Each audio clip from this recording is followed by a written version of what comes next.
Mtangazaji, mimi naitwa Florent Laurent Kiombo, ni mbunge wa jimbo la Nkenge wilaya Misenyi ambayo iko ndani ya mkoa wa Kagera. Miaka minne ya Mheshimiwa Dr. Samia Suluhu Hassan, Rais wa Jamhuri ya Muungano wa Tanzania. Na tunaona kwa kweli ni mageuzi makubwa sana kupitia rais wetu, ambapo ameweza kuanza kusimamia miradi mikubwa ya kimkakati, lakini tunaona ambayo mingine imekamilika na mingine kwa hatua za mwisho kukamilika.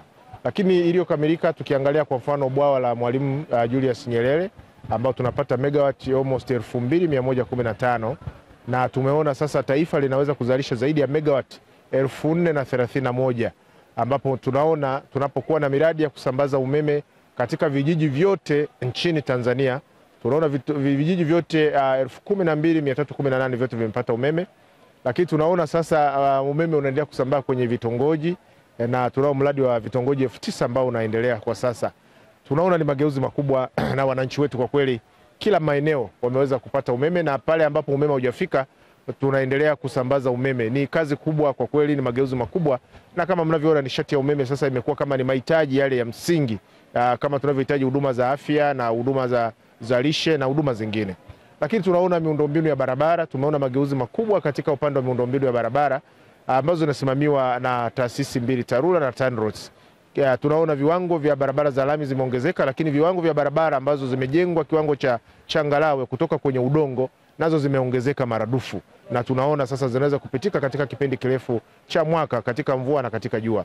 Lakini pia tunaona maboresho katika viwanja vya katika usafiri. Tunaona reli ya mwendo kasi SGR ambayo imekuwa ni chachu kubwa ya mawasiliano ya kiusafiri katika mikoa ambayo imeshaanza kazi, Dar es Salaam, Morogoro, Dodoma, na tunaona inaendelea kujengwa kutoka hapa kwenda Tabora na kwenda mpaka Mwanza. Kwa hiyo ni mageuzi makubwa ambayo tunaona yanaendelea kuchechemua uchumi na uchumi wa mtu mmoja mmoja, lakini uchumi wa taifa letu. Lakini si hayo tu, tunaendelea kuona maboresho katika elimu. Tunaona miundombinu mingi imejengwa, shule za sekondari zimejengwa, shule za msingi, lakini vyumba vya madarasa na shule kongwe zimeendelea kuboreshwa.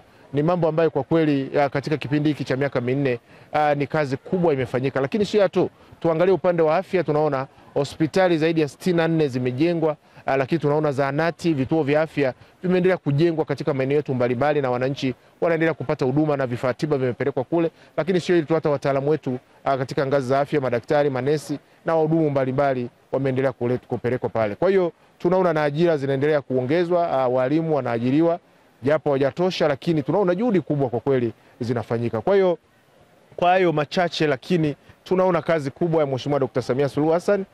Tunaona pia ulinzi na usalama nchi yetu imetulia. Tuna kila sababu ya kuendelea kumwombea afya njema, lakini pia sisi wa Tanzania tunajiona tuna deni kuhakikisha kwamba sasa mwaka huu 2025 apate kura za kishindo. Ndiyo hali ambayo itaonyesha kwamba shukrani zetu kwa Dr. Samia, lakini pia amesimama kama mama na kuonyesha kwamba akina mama wanaweza.